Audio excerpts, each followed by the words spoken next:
The full Avatar Aang movie leak situation just got even more insane. We now know exactly how the film leaked, and it's not what any of you think. I'm also going to spend today's video to answer the biggest questions that everyone has been asking me. Can Paramount save this movie? Is the franchise now dead? And what does this mean for the Seven Havens series? So let's get right into it. So what's been unfolding over the last few days is genuinely one of the wildest things I've ever seen happen to a major franchise. The Avatar animated movie, the one that fans have been waiting for over a decade, has been leaked in its entirety. The whole film is out there. Now, I've already covered the initial leak in previous videos, so I'm not going to rehash the whole timeline, but I do need to talk about what's happened since then because the situation has escalated way beyond what anyone expected. The leaks have gone mega giga viral on Twitter. Every single clip on my feed right now is from this movie. It's completely inescapable. And it's not just the clips anymore. Someone posted the full movie as a tweet and it was up for around 6 hours with no takedown. At a certain point, I think Paramount just put up the white flag. They just surrendered and they were just like, all right, we can't contain this anymore, so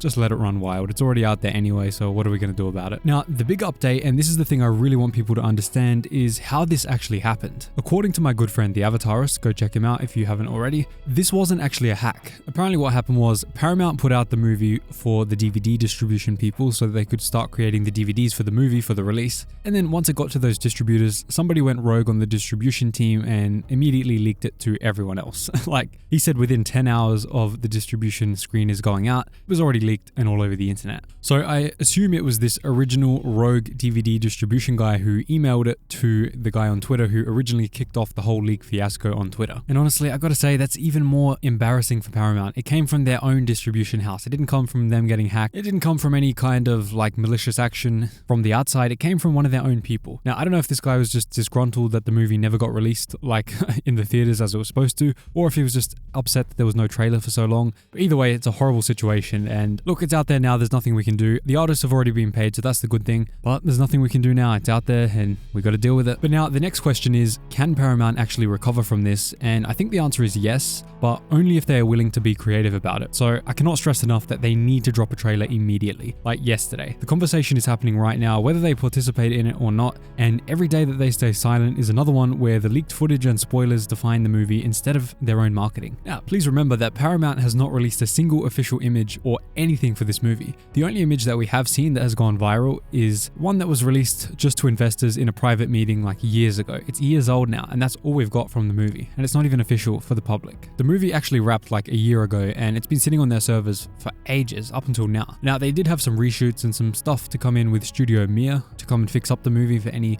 polish that they wanted to add, but still, it's unacceptable that this movie has been done for so long and we haven't even seen a single official shot from it. Well, now we've seen the whole movie, but from them, we've seen nothing. But there is one way that they can save it. So here is my official actual prescription to save the movie. So they have until October. That's roughly 6 months of runway. What they should do is take some of that time, go back, add a handful of new scenes and recontextualize some things in the movie, add some extended sequences, and then re-release the film as a special edition. Think about what George Lucas did with the Star Wars special editions. Whether you love those changes or you hate them, like Greedo being made to shoot first instead of Han, the re-release strategy was a massive success. It brought Lucasfilm back, and it actually is the thing that pushed George to eventually have the funding and have the creative will to make the prequels. So whether you hated it or loved it, they worked, and they can work here for Paramount too, but they have to act fast. And yes, they have to put it back in theaters. This movie was originally supposed to be a theatrical release anyway, before it was pulled by Paramount for some stupid reason. Apparently they didn't think it could make any money with their current audience. I mean, I don't know what data they have on that, but I can tell you after seeing the movie myself, that data was definitely wrong. This movie can make money. And anyone who's seen the original Avatar, The Last Airbender series,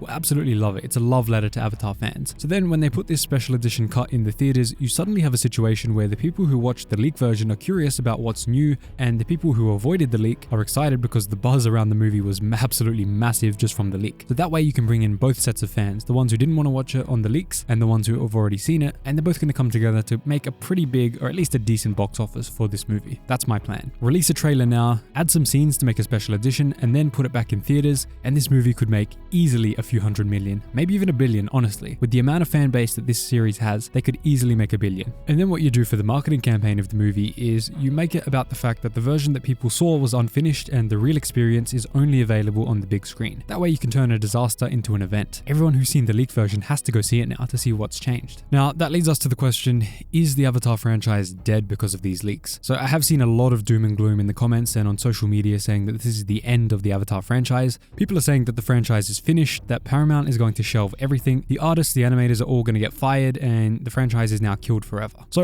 I'm going to have to say I do disagree with that. I think this situation actually proves the exact opposite. The fact is that this leak spread like wildfire. The clips of this movie were getting millions of views within hours on Twitter, and the fact that every Avatar fan on the internet dropped what they were doing to engage with these scenes and watch the movie, and not to mention download the movie from very sketchy websites with very dodgy links, that tells you the audience is there for this movie. There is still a massive appetite for this franchise after so many years of having no content apart from the comics and the books. People are hungry for it, and the demand clearly is still there in a way that most IPs would kill for. You could not buy this kind of engagement with ads. And look, I have said for a long time that Avatar has the potential to be the next Star Wars franchise. It has the world building, it has the mythology, and it has the multi-generational appeal, and it also has the fan base that is genuinely passionate over many generations. But it has to be in the right hands, and the frustrating thing is that Paramount keeps fumbling it. They pulled the theatrical release, and then they went silent on the marketing, and they let a finished movie sit on the shelf with no promotion while fans were starving for any scrap of content. The leak really did not happen in a vacuum. It happened because Paramount created the conditions for it to happen by treating the franchise like an afterthought. The movie is absolutely incredible. The voice cast, it takes a bit to adjust to, but the animation is incredible. The story is pretty good, although it does use a few plot lines that we saw in The Legend of Korra, but people are loving it. And if Paramount plays this right, the leak could end up being the thing that saves the franchise by proving that the demand exists and forcing the studio to take Avatar seriously once again. And then this leads us to the final question. What does this mean for Avatar: The Seven Havens? So for anyone who doesn't know, Avatar: The Seven Havens is the next major Avatar project. It's a 2D animated series set after The Legend of Korra, following a new Earth Avatar named Pavi in a post-apocalyptic world where the Avatar is no longer seen as the savior because the Avatar, Korra, destroyed the world. Now, it is being run by the original creators and it was supposed to be coming out in 2027, but with this leak, Seven Havens needs to be pushed up. We can't afford to let the Avatar conversation die for another 9 months again while we wait around for the Aang movie to officially drop on Paramount Plus when everyone's already seen it in October.